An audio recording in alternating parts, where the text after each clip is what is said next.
bien des mecs huilés, des mecs musclés et huilés tous les lundis soirs. Et puis lundi, Euh, à Tu aucun regardes moment, plus, leur je couille te dis. rentre en jeu. Hein. Bon, allez, c'est parti.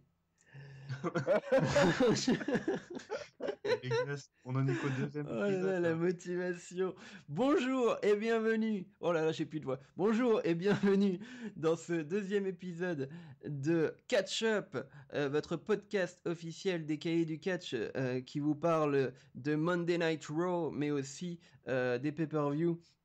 Avec une team toujours aussi fantastique pour ce second épisode, puisque j'accueille aujourd'hui Yerem. Salut à tous. Salut tout le monde. Ah, je sais pas pourquoi je parle. Et Giscal. Bonjour tout le monde. Giscal qui s'est exceptionnellement levé le matin. Ah, je pète le feu là. Mhm. Car on Il est, enregistre ce podcast un jour férié. Et Quelle donc, voix de dévouement. ou peut-être qu'on ne travaille pas, tout simplement. Non, C'est euh, on va, la matinale des Cahiers du Catch. on va parler bien entendu cette semaine de Payback is a Bitch. Et ensuite des conséquences de Payback au Monday Night Raw qui a suivi. Moi, comme j'ai vu Monday Night Raw, mais comme un mauvais élève, je n'ai pas trop pris de notes. Je demanderai souvent à mes camarades ce dont ils se souviennent de Monday Night Raw. Mais on va partir tout d'abord. Alors, moi, je l'ai pas vu, mais j'ai pris des notes. Tu as pas vu, mais t'as pris des notes. J'ai On pas va vu, mais j'ai imaginé des notes. On va commencer donc du coup avec l'entrée de The New Day à Payback qui sont simplement là pour faire une petite promo et hyper le match qui va suivre qui est donc un match pour une chance au titre contre les New Day. Ce match qui confrontait les Vaudevillains contre Enzo Amore et Colin Cassidy. Commençait plutôt bien jusqu'à 2 minutes après le début du match, environ 2 minutes 30, au moment où Simon Gotch a tenté un whiplash ou un whiplash, enfin bref, il balançait Enzo Amore vers les cordes, Enzo Amore qui devait passer sous les cordes, mais qui a été projeté peut-être un peu trop vite et qui s'est pris la tête contre, je pense, la deuxième corde, qui s'est cogné, ensuite qui s'est bloqué, enfin qui s'est coincé le bras entre deux cordes, puis retombé sur le sol assez violemment, et ensuite tombé sur le bord du ring. Il avait le regard complètement vide, c'était super flippant. Heureusement, on a su par la suite qu'il avait juste entre guillemets une commotion. Il est sorti de l'hôpital assez vite parce que les hôpitaux aux États-Unis ça coûte très cher, je pense. Non, Oui, ça coûte très très Ah, cher. puis il était au Cook County, vu qu'on était à Chicago, donc entre Pas de les l'hôpital bonnes de mains France, hein. du docteur Carter, du docteur Benton. voilà, voilà. Pour ceux qui se souviennent, évidemment. Donc, donc- oui, je viens de me souvenir. Donc ouais, bah on a pas grand-chose à dire pour sur le match. Par contre, les conséquences sont assez. Enfin, la suite va être assez intrigante. Si je me souviens bien, donc à Monday Night Raw le lendemain, on a Simon Gotch et Garfunkel. Je sais plus l'autre. Ah, tu l'as préparé celle-ci quand même. Non, non, c'est une blague Arrête de faire semblant. c'est une blague c'était qui? C'était Kevin Owens non, c'est pas Kevin Owens. C'est les Dudleys qui ont sorti Ouais, cette c'est blague, pas je crois. plaisir. Tout à fait. Et donc justement, le lendemain, à Monday Night Raw, on a eu donc un retour des Vaudevillains qui ont sorti une vanne que j'ai trouvé plutôt pas mal en disant Enzo Amore était the realest guys in the emergency room. Oui, c'est pas mal. Bien vu, ouais. Et donc voilà, il s'amène un peu de hit. Et puis après, on a l'arrivée donc du coup. Attends, c'était New Day ou c'était Dudley's en premier? Ah, c'était Euh, les New Day qui ont Les ouvert le Dudley. bal. Mm. Et, Ah oui, non, les c'est les New Dudley Day sont qui arrivés en ont ouvert le dernier. bal, voilà. Donc voilà. Et les Dudleys qui sont arrivés voilà, pour juste dire que voilà, ils veulent. Bah, pour réclamer que finalement on reboot le tournoi. Ouais, Vu voilà. que voilà, le match était pas terminé avec une fin très franche la veille. Et donc Colin Cassady qui est arrivé en dernier. Et j'ai trouvé ça vachement bien parce que j'avais un peu peur qu'il les mette de côté justement parce que Cassady, bah, au micro, il n'est pas encore très expérimenté. Mais finalement, il s'est bien débrouillé au micro. Il a expliqué que voilà, Amoré c'est sa famille. On a fait mal à sa famille, donc du coup, ça va chier. Il va détruire tout le monde. Et tout ça, ça nous a fait un tag team match assez large, puisqu'on a eu les Dudleys et les Vaudevillains contre The New Day plus Colin Cassady. Un match que je trouvais plutôt sympathique, bon, rien de fou, mais par contre, le finish, donc Colin Cassady qui gagne avec, je me souviens plus du nom de son finisher, mais Écoute, je peux pas te dire non plus ça. bon, en même temps, il est arrivé il y a 3 semaines, donc bon. Non, c'est- c'est ça. mais donc voilà, une victoire de Colin Cassady qui montre que la WWE n'a pas abandonné The New Day The New Day, Enzo Amore et Colin Cassady. Et puis voilà, ça fait plaisir parce que bon, on connaît d'autres tag teams qui ont été abandonnés quand leur leader était blessé, hein. Hum, hum. Ils habitent dans les bois. Petit indice, ils habitent dans les bois. Euh, donc, donc voilà. Bon, après, on n'est pas sûr de vouloir voir Braun Strowman gagner un match non plus. Mais Non, mais voilà. super boulot, effectivement. Enfin voilà, il y a plusieurs points qui sont vraiment intéressants par rapport au Raw. Bon, le premier, évidemment, c'est que Enzo Amore est en bonne santé. Oui. Donc ça, c'est plutôt rassurant parce que c'est jamais agréable. On ne veut pas voir ce genre de choses. Et ça a bien refroidi quand même le public, évidemment, ce premier match. Mm. Michael Cole a vraiment bien géré la séquence. Et voilà, on est quand même rassuré de voir Enzo Amore en pleine forme. Et comme tu dis, une des craintes qu'on pouvait avoir, c'est que backstage, voilà, à la fois les vaudevillains et aussi la team de Enzo et Cassady, on les mette un peu de côté pour des raisons, peut-être parce que voilà, je sais pas comment sont portées les responsabilités dans ce genre de situation. Tout le monde a l'air de s'accorder à dire que ce genre de choses ça arrive et que les mecs se sont juste pas entendus, je pense, sur cette prise. Hein. Mhm. Je pense pas qu'on puisse dire que ce soit plus la Non, il y a faute pas de l'un ou de. l'autre. En Non, plus, non, je pense pas. c'est même pas autant. Il y a pas mal de critiques. Enfin, si on suit un peu les sites enfin d'autres podcasts américains et les sites de fans de catch, autant il y a des critiques sur la WWE qui laissent faire des catcheurs qui font des spots, enfin par exemple ce que fait Owens ou Zayn, qui sont des spots super dangereux et tout ça, mais autant là il y avait pas de spot dangereux, c'est juste une maladresse, voilà. Ouais, Ouais, c'est ça, je suis assez d'accord. On va donc pas. ouais. Ouais, à part si vous avez autre chose à dire, bon, de toute façon, Enfin, on sait pas quand il va revenir, mais vu qu'il faisait déjà le malin sur Instagram 4 ouais. heures, 4 heures après l'incident. A priori, ça ira, parce qu'en effet, bon, il y a le protocole de commotion à suivre, mais bon, c'est beaucoup moins grave que ce qu'on avait pu craindre. Parce que nous, pour le coup, on l'avait vu en live à plusieurs, et je peux vous dire qu'on faisait pas les malins dans la pièce. Hein. Il y a eu un gros froid. Parce que vraiment, comme tu disais au début, quand tu as récap le segment, il avait le regard vraiment vide, c'était un peu bizarre. Au début, on pensait qu'il était KO et il s'était démis l'épaule avec cette histoire, le bras qui était parti un peu dans les cordes, mais en fait, après, quand on a vu qu'il bougeait plus du tout, c'était vraiment bizarre. Mais bon, au final tout va bien, on va dire, donc Oui, puis j'espère bien. il y a eu aussi bon, quelques fans qui ont craché sur Gotch parce que il a essayé de le tirer au début, mais bon, hein, qu'est-ce que vous voulez, vous pouvez pas savoir au bout Oui, de oui, 5 oui, en secondes effet, ouais, coach, c'est vrai. que le mec est KO hein, dans l'action.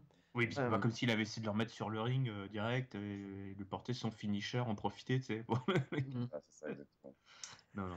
Donc voilà, et pour la suite, par contre, pour l'instant, on sait pas vraiment où ça va mener, si va y avoir un nouveau championnat, un nouveau match. Ah bah si, ce qu'on sait, c'est que Attends. les Vaudevillains vont affronter Ouais, les les New Vaudevillains Day sont Ah, number one ah oui, maintenant. non, autant pour Extreme moi. Rules. Mhm. Eh ben, je dis n'importe quoi. Bon, autant pour moi. Mais ouais, ça paraît. Ouais.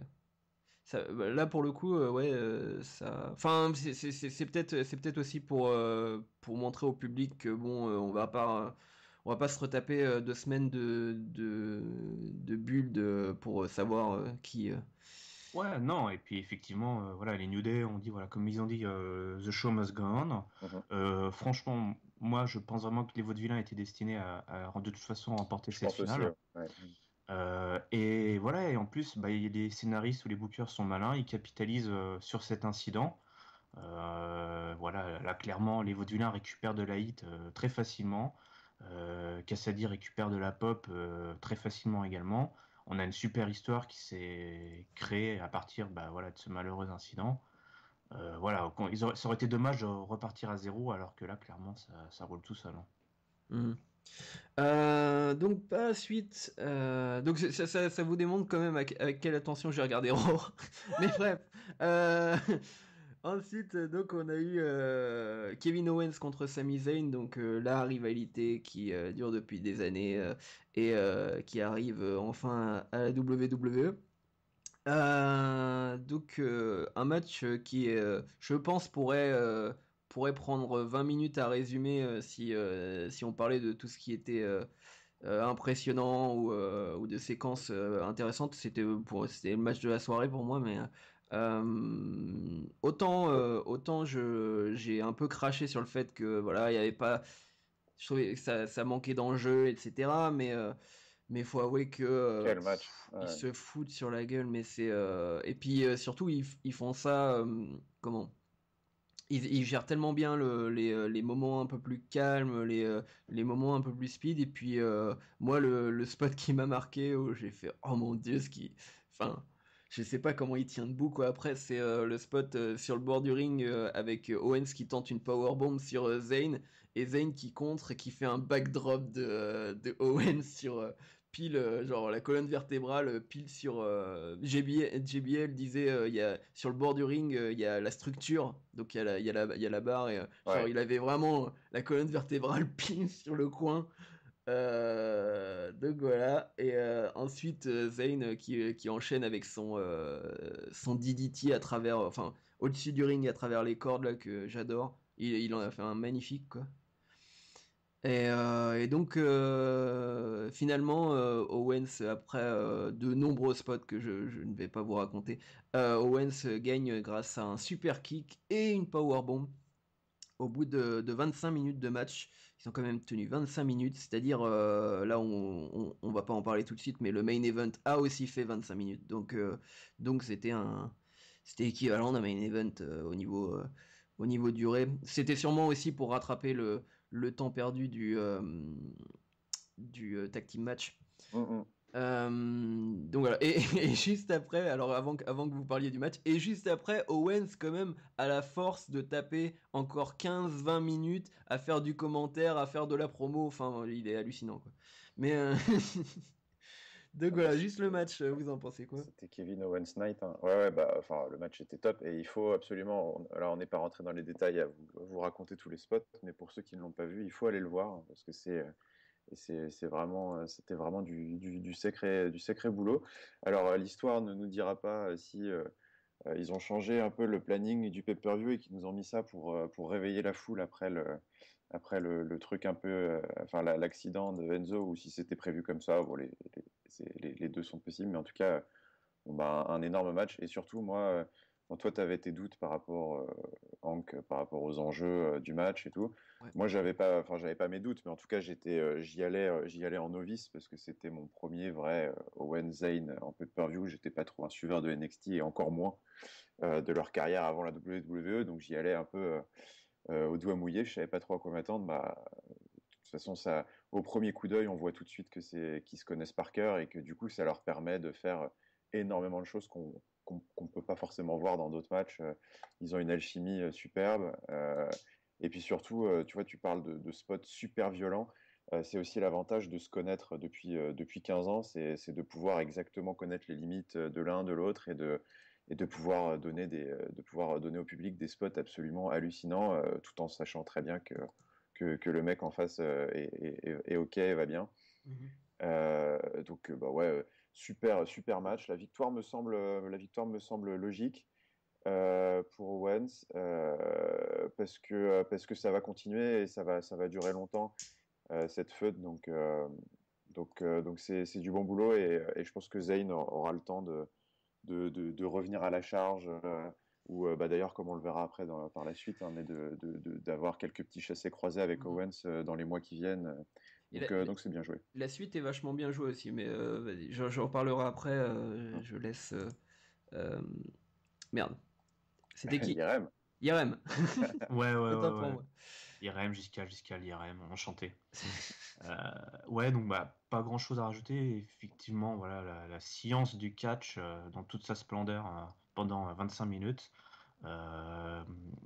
Moi, ce que j'ai aimé, c'est également voilà, après les commentaires, enfin, comment dire, Kevin Owens qui va aux commentaires juste après. Il y avait vraiment une sorte de fil rouge qui était vraiment super intéressant à suivre. J'ai bien aimé aussi le fait que, je crois que c'est à Payback, hein, vous me dites si je me trompe, mais que Kevin Owens dise bah voilà, c'est fini, vous voyez, je l'ai battu, votre Sami-Zayn, la rivalité est terminée. 15 ans après, on va pas refaire la même chose à WWE. Bah, il l'a dit, je crois qu'il l'a dit aux deux, il l'a dit à Raw, il l'a dit à Payback aussi. Pour que ça rentre, quoi. Donc évidemment, quand tu entends ça, tu te dis bah on va en repartir pour 15 ans.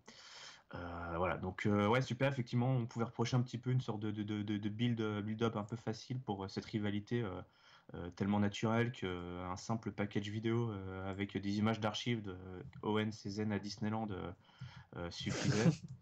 Mais ça a marché, quoi, ça marche, et puis bah, les gens de toute façon, voilà, les gens vont s'attacher à eux, ça c'est certain.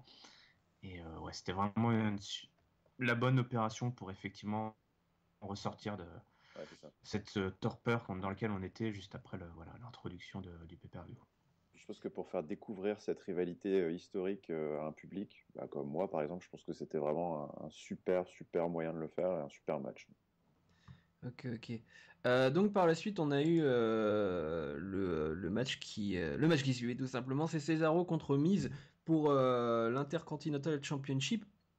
Donc ce match commenté avec l'aide de Kevin Owens qui entre-temps, juste après son match, était tout fier de dire c'est bon, je l'ai fini, Zayn, arrêtez de me faire chier, donnez-moi ma chance à la ceinture intercontinentale, tout en ridiculisant Byron aussi parce qu'il a demandé à Byron de venir dans le ring, mais c'était juste pour l'interrompre toutes les 2 secondes et pour se foutre de sa gueule.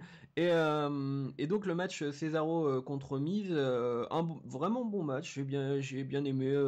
Bon après comme on a Miz, ça peut pas être ça peut être qu'un très bon match, mais pas un match exceptionnel, mais voilà. Et puis l'intervention de Maryse aussi à un moment qui était plutôt marrante.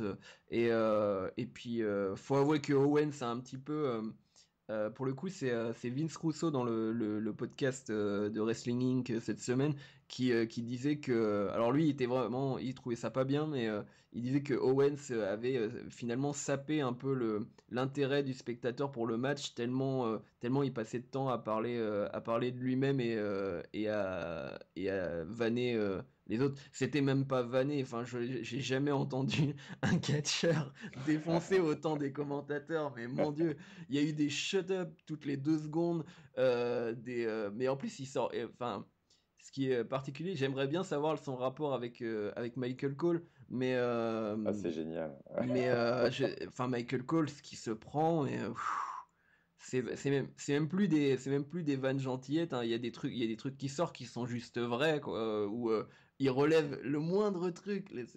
Enfin, il laisse rien passer, hein. c'est vraiment un plaisir de fan de catch. Je pense que quelqu'un qui est du grand public, qui regarde ça vite fait, il va le trouver juste agressif et tout ça. Mais en fait, si on est un suiveur de la WWE depuis un bail, toutes ces petites remarques sur le fait que, genre, il lui fait ah tu vas encore crier pour tu- c'est pas en criant le nom des gens que tu vas leur donner envie de regarder le match. Enfin il y a eu plein de vannes sur sa façon de commenter, puis ouais, Byron aussi qui s'est pris plein de trucs. Des moments où Owens fait semblant d'avoir une interview, enfin, il remplace, il dit à Michael Cole, tu vois, là tu pourrais me poser telle question et je te répondrais tel truc et machin. Et tout. Mais bref. Et donc ouais, le match en lui-même, donc un plutôt bon match, un peu classique de Cesaro. On a eu un Cesaro swing, ça c'était sympa. Et et par contre, vers la fin du match, on a eu le retour de Sami, ce bon vieux Sami, qui est venu donc du coup sauter sur Kevin Owens au-dessus de la table des commentateurs pour lui défoncer la gueule.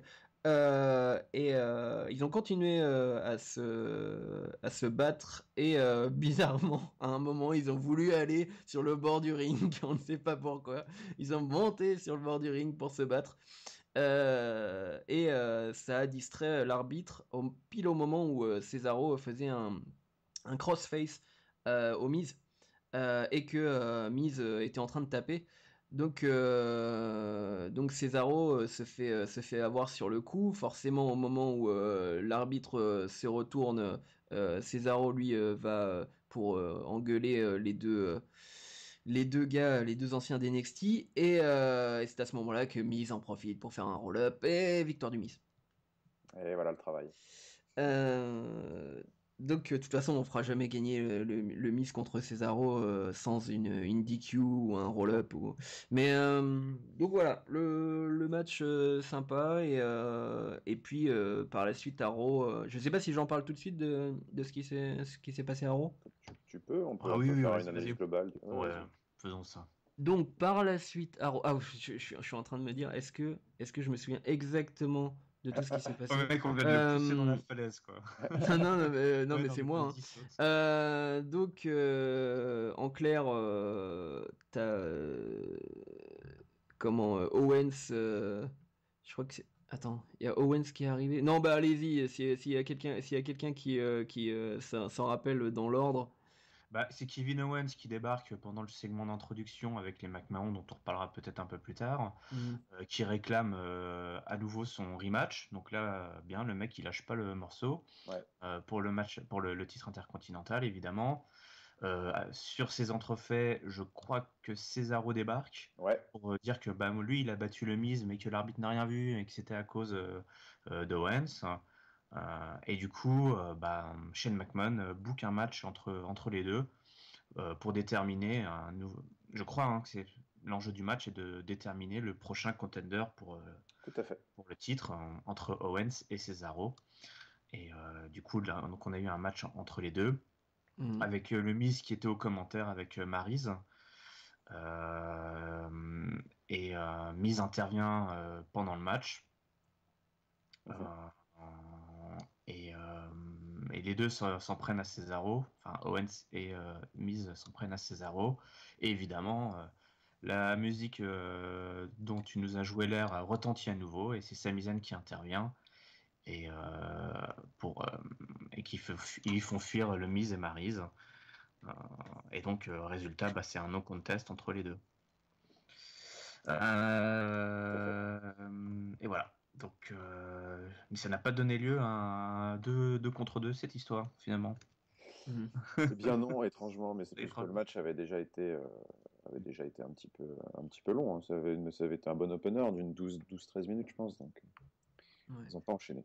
Puis comme ça donne une victoire enfin, par disqualification, et ça donne une victoire à Cesaro qui avait perdu la dernière. Non, qui avait perdu. Non, qu'est-ce que je dis? Non, c'est du coup ça refait la même chose que la dernière fois quand il avait affronté Owens. oui. Ouais, attends. la dernière fois, non, il avait gagné clean. Oui, enfin, il avait aussi gagné, mais ouais, clean. Mais donc voilà, ça fait que on écarte. Owens a pas son title shot tout de suite et pour la suite, du coup, ils ont prévu quoi? Ils ont prévu un Je match. crois que à l'heure actuelle, je crois pas que quoi que ce soit ait été officialisé. Non, pour l'instant, en effet, il n'y a rien de. Voilà, ça sent bon le Fatal 4-Way Ouais, Mhm. je pense, pour clairement. Extreme Rules. Hein, Tu vois, on y j'ai va à fond, quoi. j'ai pas osé le dire en fait parce que j'étais persuadé qu'il est. Enfin, j'étais en train de me dire la logique de tout ça, c'est que à Extreme Rules, il y a Fatal 4-Way avec toute la bande. Donc, Bah, la logique, c'est clairement ça. Ouais, ouais, hmm. on s'oriente là-dessus depuis Payback. Hein. Ils ont bien joué le coup des feux de croisée un peu. Je pense Mhm. que c'est ça qui est pas mal avec la victoire d'Owens et le fait maintenant que tous les quatre soient un peu dans le mix, c'est que ça va nous permettre d'avoir je pense, des matchs un peu croisés, des rivalités parallèles, tout en du coup les servant à la fois proches et éloignés l'un de l'autre. Donc c'est plutôt pas mal. Et puis bah oui, on se dirige tout droit vers un Fatal 4-Way pour le titre qui, vu les personnes qui sont dans le match, risque d'être franchement super sympa. Ouais, franchement, on a un bon booking là, pour cette ceinture. Ouais. Et en plus, ça aide, moi je trouve, enfin, un des gagnants, j'espère, sera Cesaro. Parce que on avait un petit peu peur que Cesaro ait son title shot, Mhm. le perde et après disparaisse de la title picture. Mais en réintégrant nos amis québécois, on garde Cesaro, comme tu dis, dans le mix. Mhm. Et tout est encore possible. Voilà, on a quatre catcheurs qui peuvent tout à fait porter la ceinture à la fin de Extreme Rules. Donc vraiment, on a une bonne construction, un bon booking. Et c'est probablement un des matchs avec l'issue la plus incertaine, hein, si on Fatal 4-Way à Extreme Rules. Hmm. Donc ouais, moi je trouvais vraiment un très bon booking. Après, je sais pas s'ils vont pas aussi continuer genre la rivalité Owens-Zayn s'ils sont toujours s'il y a toujours cette tension énorme à chaque Raw jusqu'au pay-per-view, il y en a un qui va enfin, peut-être leur rivalité va être à leur détriment pour le match et finalement ils vont se faire avoir. Enfin bref, on verra. Par la suite, nous avions Jericho, Chris et Jericho contre Dean Ambrose. Dis le fucking Ambrose. The Ambrose Asylum. Et donc, un match qui était plaisant à regarder. T'es gentil, mais ouais. Ah, t'as pas aimé? Bon, je vais dire que je vais dire qu'en fait, j'ai regardé. C'est la nouvelle pause pipi, quoi. Pour être honnête, j'ai un peu regardé à droite à gauche, mais finalement j'ai dû voir tout le match tellement j'ai avancé, reculé, etc. Donc du coup, il y avait comme spot, on va dire marquant, un moment sur la table des commentateurs allemands où Dean Ambrose tente un Dirty Deeds et Jericho le contre et réussit à balancer Ambrose dans la Timekeepers Area. Et Jericho qui fait bien son boulot de heel, il sert des cordes pour étrangler Ambrose, il fait tous ses classiques, Insecurity, tout ça. Mais au final, Dean Ambrose, l'indestructible, gagne grâce tout simplement à un Dirty Deeds.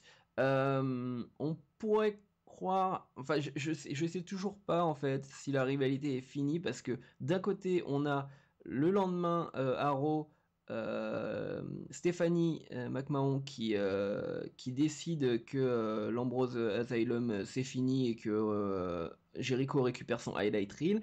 À ce moment-là, Jericho en profite pour foutre Dean Ambrose à terre et lui sortir un de ces stupid idiots qu'on adore. Mais Mais en même temps, on a la nouvelle, enfin la rumeur ou la nouvelle, j'ai pas vérifié, mais en tout cas, j'ai entendu que Jericho, il est reparti pour une tournée avec son groupe dans pas longtemps et que il va repartir en vacances. Donc, on ne sait pas. Est-ce qu'on en a quelque chose à faire? Pas vraiment non plus. Mais, La vraie question, c'est celle-là. mais donc voilà. Et puis ça fait une petite victoire pour Ambrose, c'est toujours ça. On lui donne des victoires, on lui donne pas des victoires importantes, mais on lui donne des victoires ces temps-ci. Donc Ouais. c'est C'est toujours ça ça qui est un après. peu triste quand même, toi. On en est là à dire, on lui donne une petite victoire, allez, voilà, tiens, on t'a fait suffisamment perdre jusqu'à aujourd'hui. Voilà ta petite victoire contre Chris Jericho. Ouais, c'est pas très très emballant Bah, tout ça. il commence à s'installer un peu. Je vais pas, enfin, c'est presque la mid-card dans le sens où c'est le gars qui est sympathique, que tout le monde aime, qui fait bien le boulot au micro, qui fait plutôt bien le boulot dans ses combats, mais finalement on n'est pas passionné par ses storylines, on n'est pas passionné par ses matchs. La dernière fois que j'attendais énormément un match, c'était contre Brock Lesnar et ça a été une Mm. déception. Mais c'est pas de sa faute, hein, mais c'est juste que on voyait que il voulait faire un match d'adultes, mais avec un booking familial, quoi. Genre, on sort des armes, mais on s'en sert pas. Et finalement, tout le match ressemble à un match de Brock Lesnar, c'est-à-dire des souplesses, des souplesses et des souplesses. Donc voilà. Vous avez quelque chose à dire sur le match? Je pense pas, mais Non, c'est pas exceptionnel. Mais je vous trouve vachement sévère, mais bon, en effet, moi j'en attendais pas plus personnellement, hein. Chris Jericho, Dean Ambrose, faute de mid-card annoncé, lancé plutôt sur les semaines précédentes sur le thème plutôt du comique, des vannes entre les deux, qu'un vrai match sérieux avec une rivalité sanglante qui allait se régler dans la sueur et dans les larmes, dans le sang. Donc, bon, voilà, match. Après, en effet, le match a pas été extraordinaire. Et puis c'était pas évident de passer juste après les deux précédents qui ont été, pour des raisons très différentes, super divertissants. Donc, en effet, mais bon, match de mid-card sans prétention, donc je suis pas non plus trop sévère avec ça. Et puis ça donne une victoire à Dean Ambrose qui n'est pas si anecdotique que ça. Je trouve que pareil, battre Chris Jericho, c'est pas non plus anecdotique. Chris Jericho a Euh, gagné contre AJ Styles. qui a battu, bon, ça, toujours pas compris, mais bon, on n'empêche que mine de rien, il a battu AJ Styles, donc du coup, voilà, c'est pas si infâme que ça. Après, je suis plus sceptique sur le fait que la feud continue, parce qu'en effet, comme tu dis, Haro, Stéphanie, qui prive l'autre petit là de son rematch, qu'est-ce que je raconte, de son talk show, pardon. C'était un peu bizarre. Donc, bon, je m'attendais plutôt à voir la chose s'arrêter là et en effet voir Chris Jericho filer ailleurs et Dean Ambrose s'occuper de quelque chose d'autre. Bon, ça, après quoi, faudra réévaluer.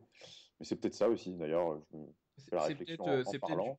C'est juste pour peut-être le que. faire revenir plus, enfin pour dire que le highlight reel, enfin si un jour ils en ont besoin encore, l'histoire de que ça soit cohérent, et Non, il mais est. d'ailleurs, je me dis, je me fais la remarque en discutant, en parlant à haute voix comme ça, mais c'est peut-être que tout simplement, Dean Ambrose aussi n'a peut-être pas encore de programme bien défini pour suivre derrière, donc finalement, pourquoi pas le mettre, le faire faire un match de plus, c'est possible. Mais bon, on va voir. Mhm.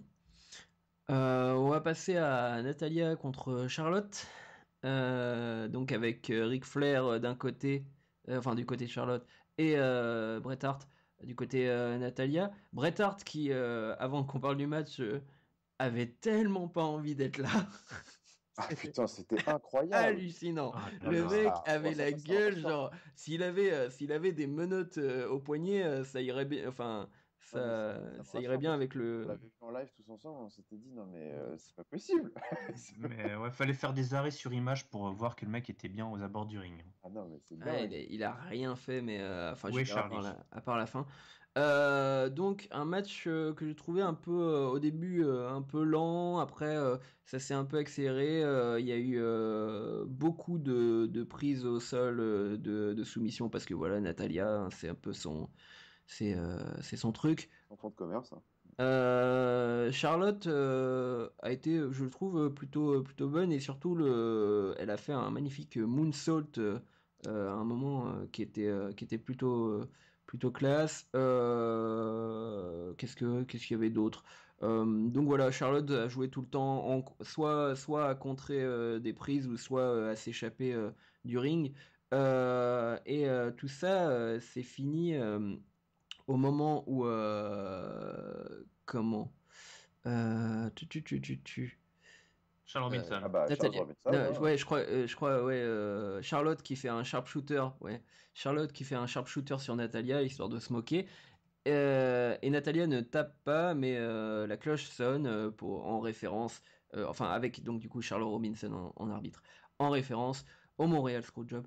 Oui, Et ils donc n'arriveront manifestement jamais à faire autre chose. Hein. par la suite, nous avons eu pour le feel good moment qui filait pas très good, Bret Hart qui fait un sharpshooter sur Ric Flair et Natalia qui fait un sharpshooter sur Charlotte. Je trouve que c'est du gâchis tout ça. Je trouve. Déjà le match, je pense qu'elles auraient pu faire mieux, mais surtout la fin détruit totalement le l'intérêt du match. Et puis bon, des DQ, des tricheries à droite à gauche, ça va, on en a depuis des semaines dans cette rivalité. Donc ça aurait été bien de faire un vrai finish, enfin clean, aussi un finish clean à la fin, quitte à avoir à un moment une embrouille, parce que forcément il y a Ric Flair et Bret Hart, qui n'ont rien fait de tout le match hein, finalement. Non. Donc Ça, c'était un des bons points du match, c'est qu'on n'a pas eu ce fameux combat de vieux Oh là là, oui, redouté par la qui aurait été, je communauté. pense, super, enfin vraiment awkward, là, je sais pas, Désagréable. désagréable. Ouais. Embarrassant. Voilà, non mais embarrassant, c'est ça que je cherche.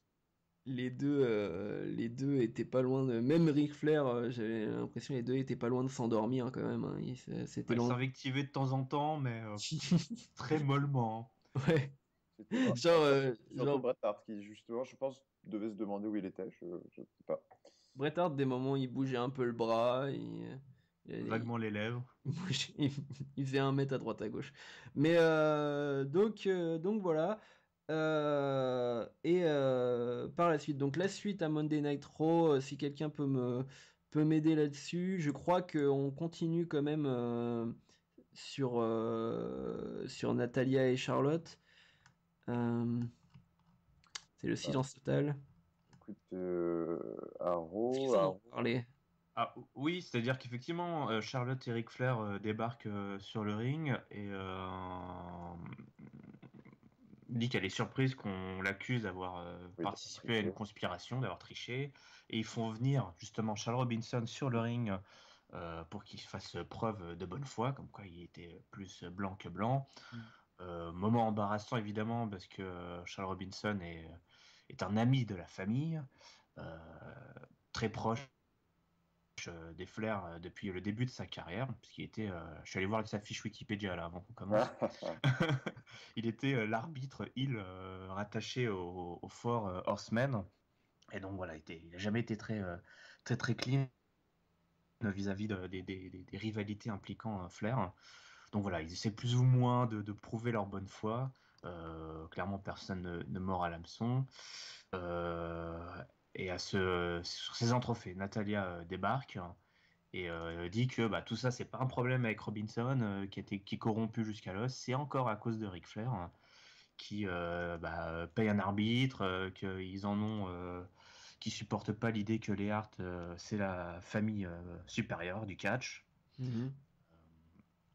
Et donc elle en a visiblement après Ric Flair. Voilà, les deux commencent à vouloir en venir aux mains. Je crois t'as Ric Flair qui commence à se dessaper. Ouais. Ouais. Et là, on se dit, oh, Et là, on se dit, ouais, qu'est-ce qui va se passer? Genre vraiment, il veut s'en prendre à Natalia, mais Natalia le gifle, enfin, violente gifle de Natalia qui, alors là j'ai cru que Ric Flair, pour la peine, le mec, je pense qu'il a dû se péter le dos, mais Ah ouais, là.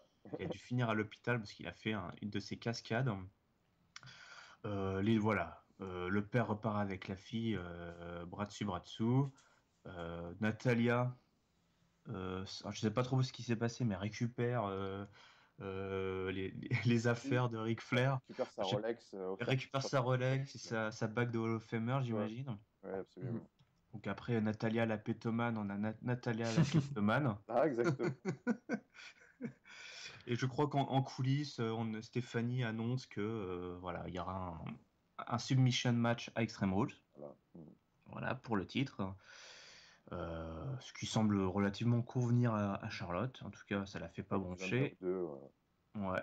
Mais malheureusement pour Ric Flair, celui-ci ne sera pas le bienvenu puisqu'il sera banni des abords du ring pour ce match. Et donc voilà, on a notre match booké entre les deux pour Extreme Rules. D'accord. Est-ce que vous croyez que on va continuer là-dessus, au moins ce match va être fait de A à Z avec seulement Natalia et Charlotte, ou vous croyez à une intervention de Sasha Banks? Parce que moi je pense que là il faut qu'ils sortent de ce truc. Mais bon. je sais pas, ouais, non, je pense quand même que, vu comment l'histoire est écrite, je pense qu'ils vont aller jusqu'à Extreme Rules comme ça. Ça me semble la voie parce que ils ont joué sur le côté Art Flair encore en promo de façon assez forte. Et puis bah là, la stipulation est vraiment super adaptée aux deux parce que il se trouve que les deux, leur finish, c'est une prise de soumission. Mhm. Et en plus, l'histoire veut aussi que pendant leurs divers affrontements, Natalia ait quand même fait taper Charlotte plusieurs fois à Raw. Donc ça a du sens. Mhm. Donc je pense qu'on va y aller. Après, je suis surpris parce que, encore une fois, comme Chris Jericho et Dean Ambrose, je pensais que ça allait être un one-shot à Payback, une petite feute de transition pour, comme tu dis, finalement repasser un peu voir Sasha Banks. Il se trouve que finalement, on va peut-être attendre SummerSlam pour Sasha Banks. C'est peut-être ça le plan. Quelque chose de plus fort pour la mettre championne, mais bon, je pense que c'est pas pour tout de suite du coup. Mais bon, voilà, moi la feud m'emballe pas des masses. Je suis pas super sensible au côté Art versus Flair parce que bah je sais pas, j'ai du mal avec les filles, j'ai du mal ce côté reprendre l'héritage là de leur père, j'y crois pas Mm. trop, ça Ouais. marche pas pour moi. Après, c'était le seul, Donc je pense que c'était un peu le seul angle avec lequel ils pouvaient faire fonctionner un Natalia contre Charlotte, parce que Natalia était vraiment pas dans ouais, ouais, ouais. dans les catcheuses redoutées, ou même, Non, enfin, c'est ça. elle a eu du mal à revenir sur le devant de. Et puis là où je suis un peu déçu, c'est que en plus, moi je pensais à la base, je pensais que Natalia c'était une super adversaire pour Charlotte parce que Charlotte, mine de rien, son background de gymnaste fait qu'elle est super impressionnante dans le ring et elle fait des sacrés trucs hein, pendant les matchs. Elle fait vraiment des moves assez impressionnants. Ses moonsaults sont absolument somptueux. Mais elle manque encore, je trouve, un petit peu de gestion du match et de comment se placer, jouer un peu avec la foule, enchaîner ses moves et tout. Donc, Mhm. du coup, Natalia, vraiment, je trouve que c'était une super Mais, adversaire pour faire une feud avec elle. mm, j'allais dire, Et mais, pourtant, même le si. match à Impact, vraiment moyen. Ouais. Et il y a eu des séquences vraiment, vraiment moches à Payback, des trucs quand elle veut faire une sorte de powerbomb à l'extérieur du ring. Je sais pas si vous vous souvenez, mais Ouais, ouais, où c'était elles ignoble. s'accrochent toutes les deux, et finalement Natalia réussit à la contrer, mais Ouais, elle part en ouais. diagonale, enfin c'est un peu n'importe quoi. Ouais, Enfin, c'était un peu brouillon Charlotte. et j'avais pas l'impression de voir une championne division féminine versus une vétérane de la division féminine. J'ai vraiment pas eu cette impression-là. J'étais un peu déçu. D'accord, d'accord. Juste, ouais, un petit truc, par contre, sur sa gestion du public, il y a un truc qui m'a plu dans le match, c'est que le public de Smart de Chicago gueulait du Sasha Banks pendant bien 2 minutes au début du match, et Charlotte s'est mis à un moment au milieu du ring, les bras tendus, en train de dire qui est-ce que vous voulez? Tout ça, genre.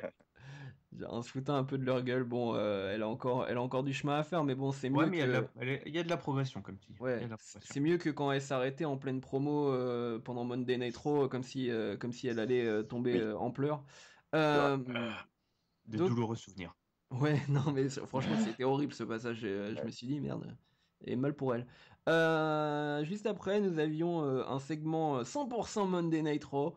Vince McMahon qui parle pendant 20 minutes. Là, Non, mais donc. là, alors, on a lavé la pause pipi avec le match de Chris Jericho, mais là, c'était la pause caca, les gars. Hein. Et donc, le vieux bougre nous blablate que la décision était difficile.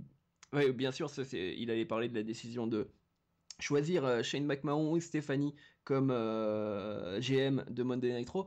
Et finalement, il arrive. Donc, il convoque les deux et blablabla. Ça se finit avec bon, bah finalement, j'ai pas fait de choix. Hein. Donc, vous allez être tous les deux GM, essayez de vous entendre. Enfin, non, c'est même pas ça d'ailleurs, parce que il leur dit Il veut voir du sang. slit each other's throat. Donc, comment égorgez-vous tous les deux quoi. Euh, et donc voilà, c'est l'association du yin et du yang, dont on verra des résultats plutôt positifs finalement le lendemain à Raw, avec une Stéphanie qui est bizarrement entre face et heel, je trouve en ce moment, à être plutôt sympathique avec Shane McMahon, mais en même temps en faisant un coup bas à Dean Ambrose. Disons qu'elle a sûrement des idées derrière la tête. Voilà.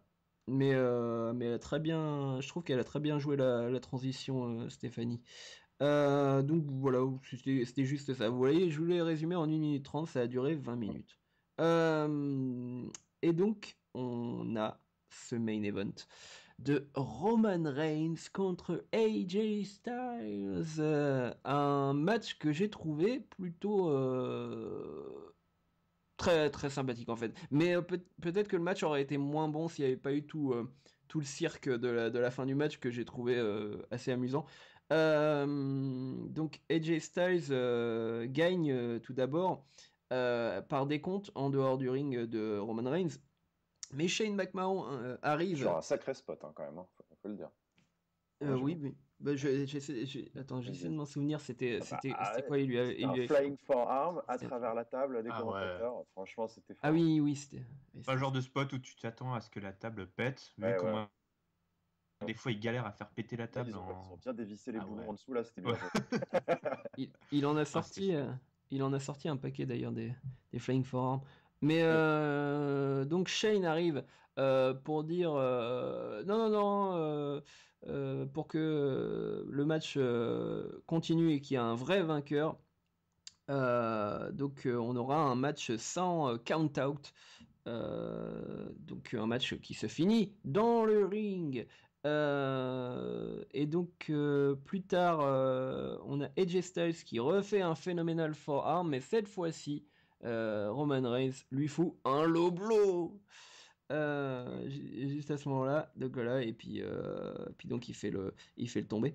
Mais, mais c'est Stéphanie qui arrive à ce moment-là et qui dit: Comme d'habitude, mon frère a oublié quelque chose.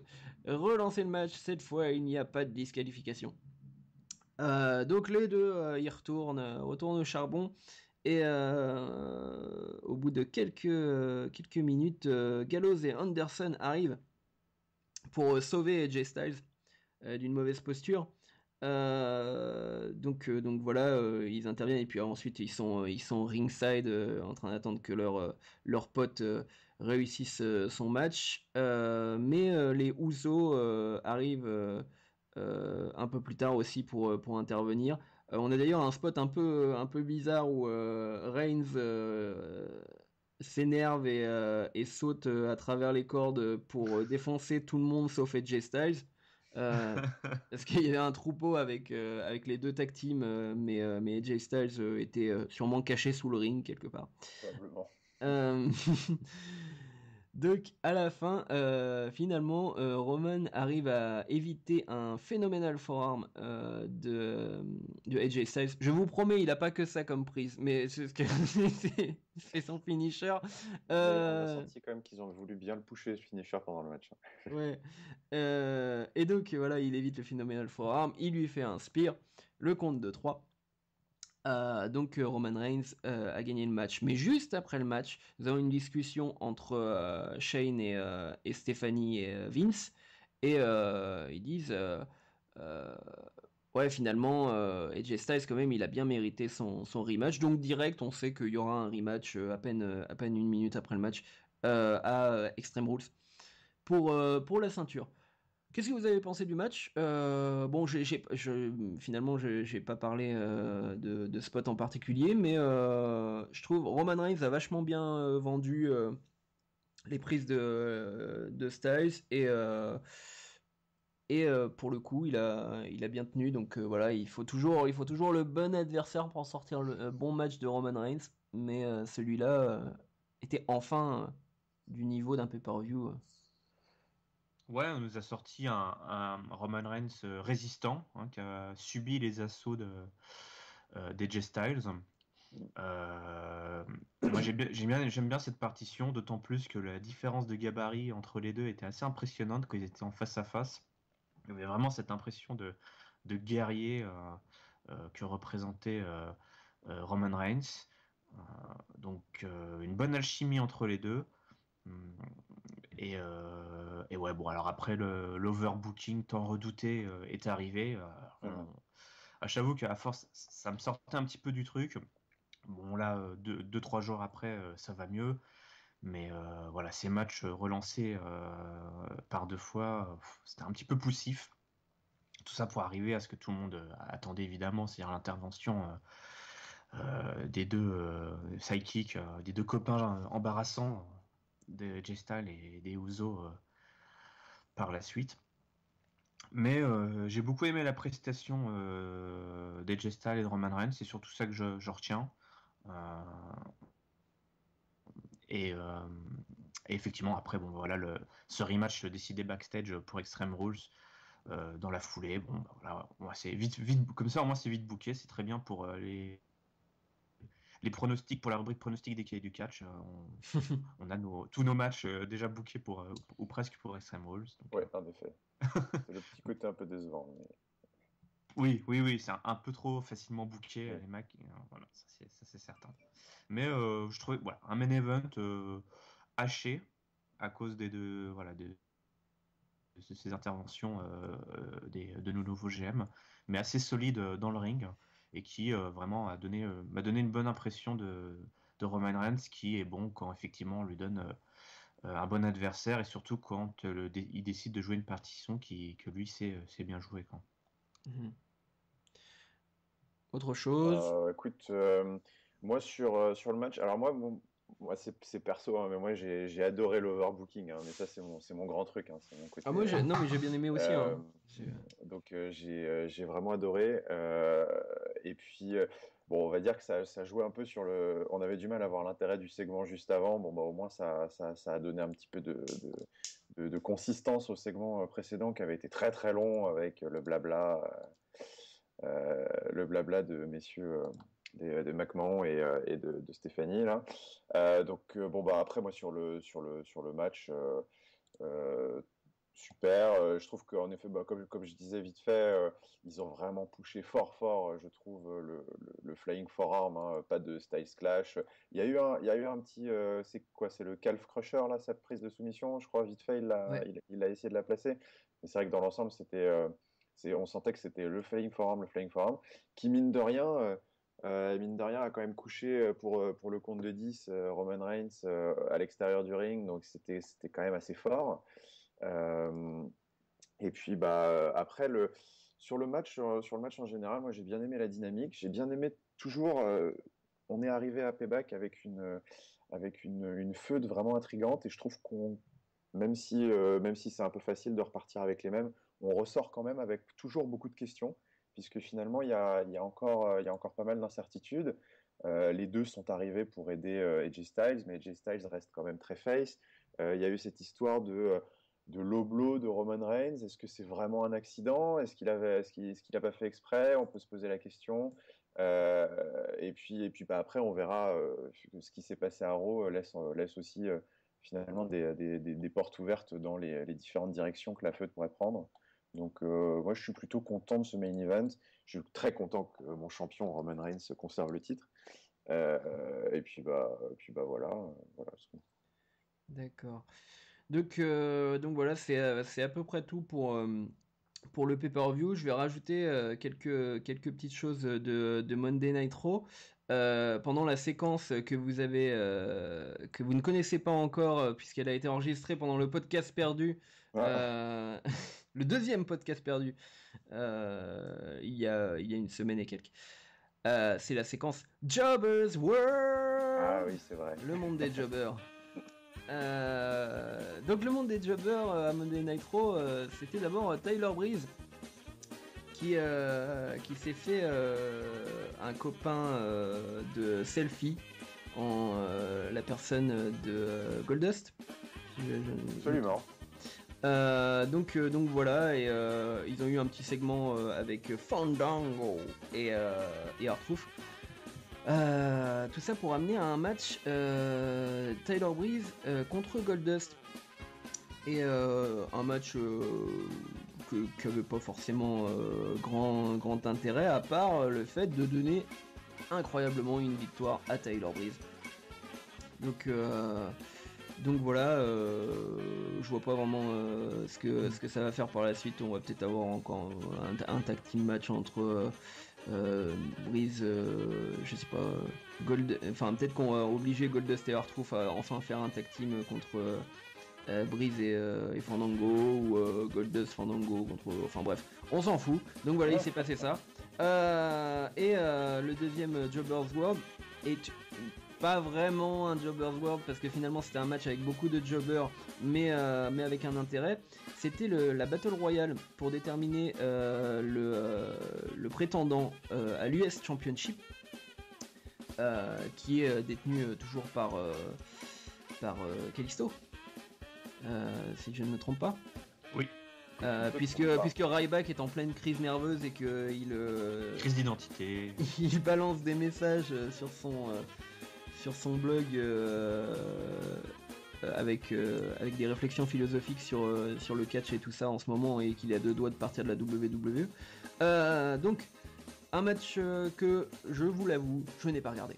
Donc j'ai vu juste la fin, le résultat. Donc on avait dans le match, hein, juste pour vous dire rapidement, il y avait Baron Corbin, il y avait Dolph Ziggler, il y avait même le petit Zack Ryder.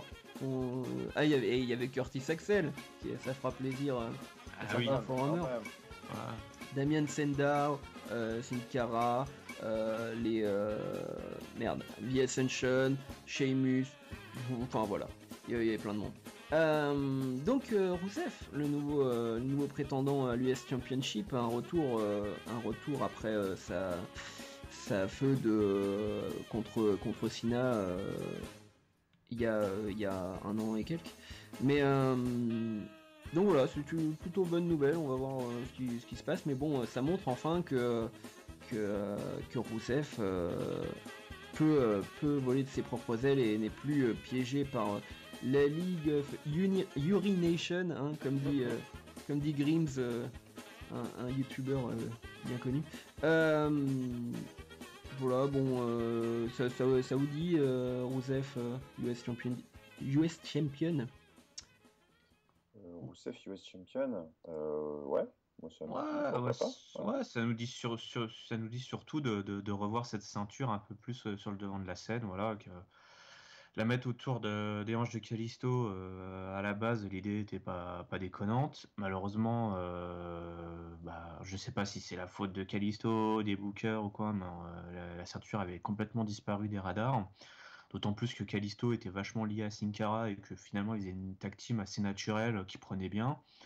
Voilà, on va la remettre autour des hanches d'un mec qui l'a déjà porté, qui en plus à la fin de la Battle Royale a vraiment montré qu'il la voulait. Alors ça, c'est quelque chose que j'aime beaucoup en ce moment, c'est que vraiment les catcheurs veulent leur ceinture. Ouais. Kevin Owens, il veut son titre intercontinental. La Rusev, il veut sa ceinture US. Ça, c'est vraiment quelque chose agréable à voir et à entendre. Donc rien que pour ça, moi, je suis pressé de voir Rusev décrocher la tête de Kalisto, et de lui prendre Exactement. sa ceinture et de repartir vers des bonnes rivalités, probablement avec Sheamus et Del Rio, vu que voilà, on a signé la fin de leur clan. Voilà, donc on a des rivalités, des gros matchs qui peuvent suivre, parce que voilà, Sheamus, Del Rio, Rusev, voilà, c'est quand même solide dans le ring. Donc c'est un bon programme. Parlons de la femme de ma vie, Emma, oui.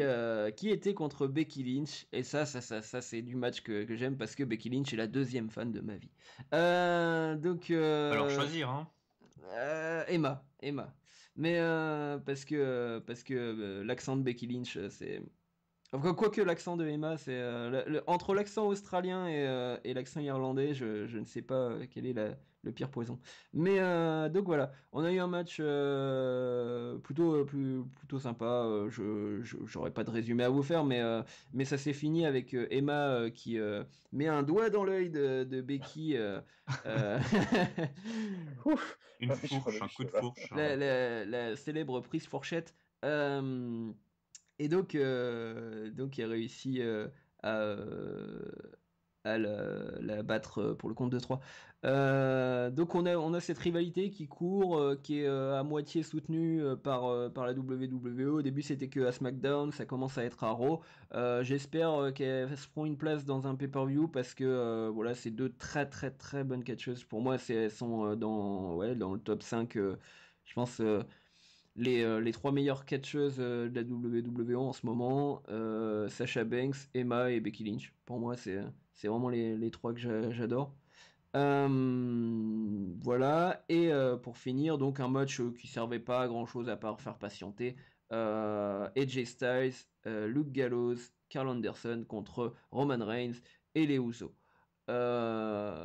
C'est Gallows et Anderson qui réussissent à mettre leur comment il s'appelle déjà leur prise là, le Ouais, le match. boot of Doom. Doom, voilà, boot of Doom sur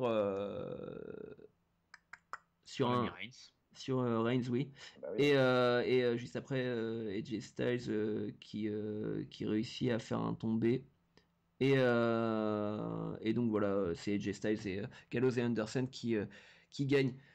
Donc voilà, pour nous faire patienter avant le match et puis nous montrer une nouvelle fois que Gallows et Anderson jouent un rôle un peu étrange à côté de AJ Styles, de un peu la force obscure, parce que juste après la victoire, ils ont sorti des chaises, ils ont voulu Ah bah, ils offraient Reigns voilà, en sacrifice C'est un peu ouais. ça. à AJ Styles, qui était évidemment tourmenté, Donc et qui n'a pas porté le coup fatal. Non. voilà. On va juste donner. Alors, je pense qu'on a parlé beaucoup plus de Payback que d'Euro, donc Oui. on va plutôt donner une note au pay-per-view qu'à Monday Night Raw, qui était un Monday Night Raw plutôt sympathique, mais qui nous a pas appris. À part oui, si le Rusev. Si, ouais, Ouais, quelques bonnes la seule choses, grosse modif de carte, mais en effet, c'était, c'est ce qu'on s'est dit, hein, les rivalités continuent. Voilà. Exactement. Donc sur Payback, moi je donnerais un 3,5 sur 5. Parce que on a eu quand même un bon niveau de catch, même si on n'arrête pas de se plaindre, on a quand même eu un bon niveau de catch sur une bonne partie du pay-per-view, à part ma grosse déception, c'est vraiment le match féminin finalement. Ouais. Mais, euh, mais donc voilà, tout était regardable, il n'y a pas eu. Enfin, sauf, ouais, à la limite, je me suis un peu ennuyé sur le match féminin et puis le segment de McMahon, mais donc, ouais, un bon pay-per-view qui fait avancer les choses sans surprendre, et puis surtout un main event qui était bon et ça fait bien plaisir. Alors moi je vais te piquer ta note, parce que toi 3,5 ça me convient parfaitement. Comme tu dis, ouais, des matchs solides sur le ring, c'était vraiment solide, avec quelques affrontements en retrait comme celui des filles par exemple. Par contre, le pay-per-view est quand même pas mal plombé par ce long segment des McMahon et certaines rivalités qu'on aurait aimé voir un peu se clore sont relancées. Moi, je pense encore évidemment au match féminin. Mais voilà, d'autres sont arrivés ou revitalisés comme tout ce qu'il y a autour du match intercontinental. Donc ouais, un bon pay-per-view assez solide, à la fois sur le ring et dans l'évolution de certaines storylines. Mais voilà, un peu plombé par quelques segments un petit peu longs ou pas très réjouissants. Eh ben, écoutez, moi j'ai une meilleure note puisque je voulais mettre 4 sur 5 parce que j'ai vraiment... alors c'est peut-être le côté, je l'ai vu en groupe, on s'est bien marré, mais j'ai beaucoup aimé ce pay-per-view. Bon, j'ai les mêmes points négatifs que vous, mais je les nuancerai un peu, mais en effet, les points faibles pour moi, c'était le match des filles qui m'a beaucoup déçu par son finish et par son déroulement, et puis bah, le segment micro qui était un peu long, même si il m'en fait marrer. C'est vrai qu'il y avait quand même facile 5-10 minutes de trop, surtout pour au final arriver à quelque chose d'assez simple. Donc je suis d'accord, mais par contre après au niveau de la qualité des matchs, au niveau de la qualité du booking, des spots de manière générale, enfin vraiment moi j'ai passé un super moment. Le rythme du pay-per-view je trouve était vraiment excellent avec un opener un peu avorté mais sur lequel une relève fantastique a été prise. Et puis un main event qui fait vraiment, je trouve, main event, quoi. C'est le gros, les interventions, l'overbooking, le gros finish. Moi, voilà, moi, quand je vois ça, je vois tout de suite main event de pay-per-view, donc ça m'a fait plaisir. C'était pas forcément le cas sur les derniers pay-per-view. Et puis même le pré-show, on n'en a pas trop parlé, mais même le pré-show était très bon. Parce que je conseille à ceux qui ont zappé le pré-show d'aller voir Kalisto contre Ryback, parce que c'était vraiment très sympa. Et notamment avec un Ryback qui avait trollé la foule de Chicago en imitant l'entrée de Roman Reigns, de CM Punk, de CM Punk qui avait sa petite ceinture au lieu de marquer The Big Guy, c'était The Pre-Show Stopper, c'était assez marrant.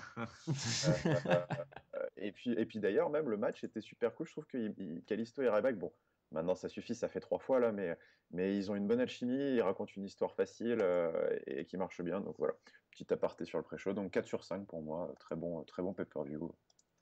D'accord. Moi j'ai trouvé, le seul petit truc que j'aurais à reprocher sur le rythme, c'est que enfin c'est juste à cause d'ailleurs de la séquence Owens, mais bon la séquence Owens a duré quasiment 45 minutes en tout, mais c'est juste que on a un gros pic au début et bon la fin est plutôt bonne, mais ça m'a fait peut-être moins carreau, mais ça m'a donné aussi l'impression que ils ont le même problème que sur les Monday Night Raw à mettre les choses excitantes souvent au début et à diluer un peu par la suite.